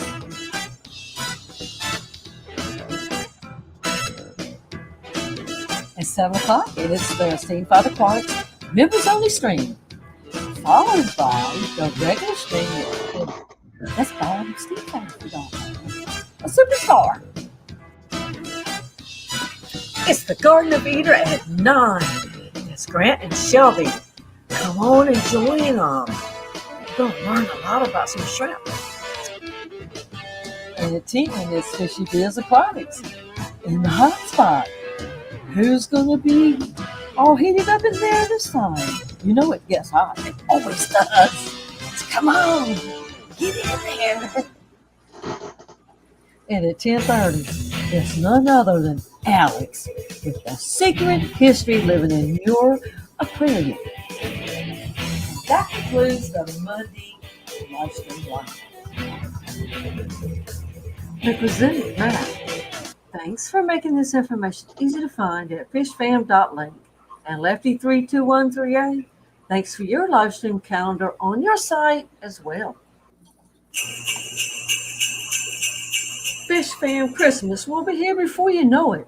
For more information, sign up or to donate, check out the following: Fish Fam Christmas on YouTube, Facebook, Instagram, and fishfam.link. And if you need your channel added or updated to the fishfam.link, send Liquid Zoo OnlyFans, that's Matt, or Jenna P2005 an email, which can be found where? On fishfam.link, of course. And also, you can now log in with Google and make changes and updates to your own channels. And if you haven't already done so, why don't you go over there and become a patron of fishfam.link? You'll be glad you did. Right. Thank She you, does. Miss Judy. She does a very good job with that. Yes, she does. Yes, she does. And the school, it's a 4th and 5th grade. So 4th and 5th grade? 4th and 5th grade, yeah, which That's not too bad. they better behave. That's all I can say. You can't do nothing to them except for send them to the office. Yeah. You know, I mean, you can't, you don't touch them. Dude, you get to jail for that. Yeah, you don't touch them. But it'll be interesting for sure. And I'm this excited, but I'm will nervous. be your first time? Yeah, Ooh, you're probably nervous as all I get am. out. Yep, very much so. I ain't been to school. Well, I mean, you know, other than Landon, you know, going to school, but like actually in a classroom, I haven't been in since college. So I was 23. Yeah, 24. So almost 20 years ago. Wow. Wow. Wow. Yeah. 2000. Holy cow. What? I was 23. I'm 42. I graduated in 01. It's been 21 years already. Yeah. Jail would be the least of your worries, putting hands on a kid. Yeah. Time flies when you're having fun. I don't know about all that. Time's going to fly whether you're having fun or not, Dee Dee. Yeah. How are I you doing? graduated in '86, and they had our 35th reunion last year. I was 4. You were 4. Yeah. See, Brooklyn kindergarten kids, I can't do little kids. Me and their I guess the language barrier. Just have issues with that. You're home. She didn't take you with her? Okay. Yes, you're right, Dee Dee. The older you get, it seems a time warp starts happening. Yes. I'll agree with that. You got nausea medicine? Oh, it's taking now? Okay. Mhm. Quit biting me, Piper. Huh? Yeah, but I can't get it right now. Yeah, Jeremy. Graduating from high school is a fancy measuring device. Yeah. Huh? You kind of say that. Your dad can get it. Dad's trying to sleep. You guys, I'll be right back. I gotta go see if I get Lena some nausea medicine. I'll be right back. All right. Mama time. Yep. My daughter, I think hers is allergies right now. It's that time of year. And plus, Yeah. it doesn't help. It's getting so stinking warm right now. It's freaking November and it's 78 degrees out in Pennsylvania. That ain't right. Yeah, it's unusually warm right now. I think it's going to be in the 80s today. Low 80s, but still. It used to be getting snow back in the day at this time. Yeah, it'd already be jacket weather and, Mm-hmm. you know. Oh, high 67 today, so that's not bad.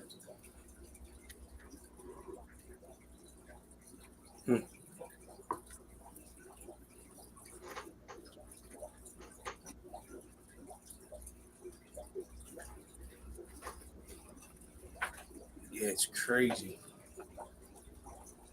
I won't be streaming Wednesday evening because I go in Wednesday morning for a little procedure.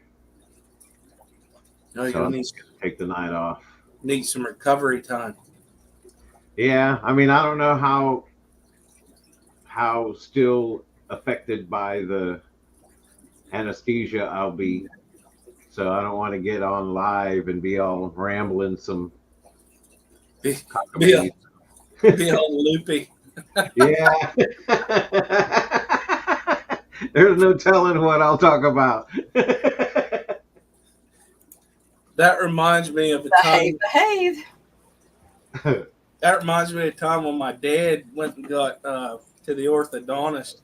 He had to get some teeth pulled. And he was coming out of that. My gosh, I never laughed so hard in my life. It's funny. It is 39 degrees and raining in Seattle. Oh my gosh, that's cold.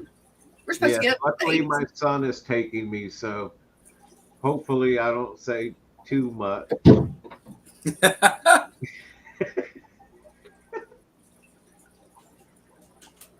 When I was 23, it's only 10 years ago.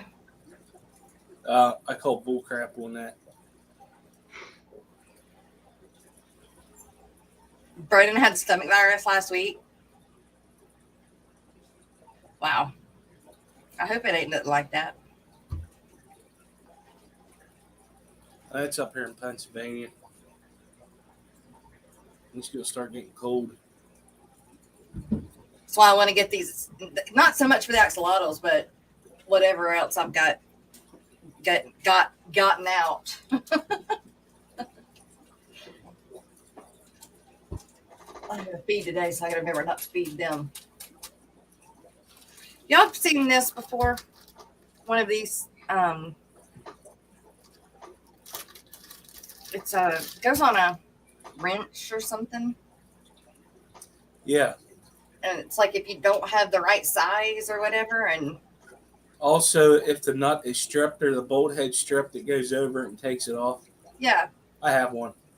So I had gotten several of them as Christmas gifts, and one of them, this one, I had given to Mr. Joe. He already had one. He had already gotten one for Christmas that year, just before I gave him my present. So he gave it back to me, and I just had it sitting on my desk for years.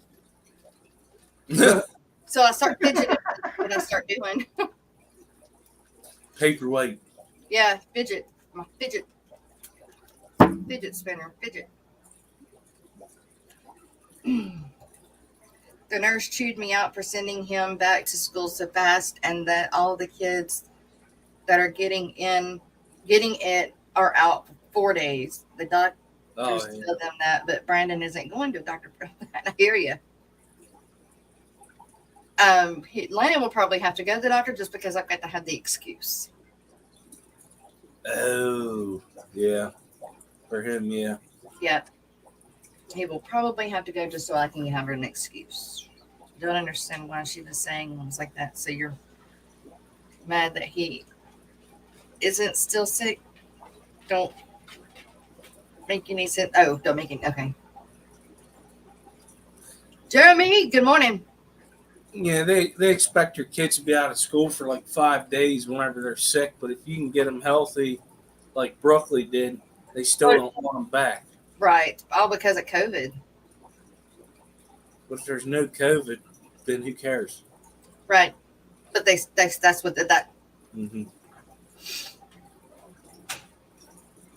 Bigfoot fish tanks. Good morning. Let's say good morning to you when I read your thing, but I didn't say it. Didn't say it. Ooh, I don't. Oh, it's the same thing. Anyway, well, you guys, thank you, gentlemen, for being on panel with me today. I do appreciate y'all coming up after Miss Stephanie left. You guys go check out Heifer International.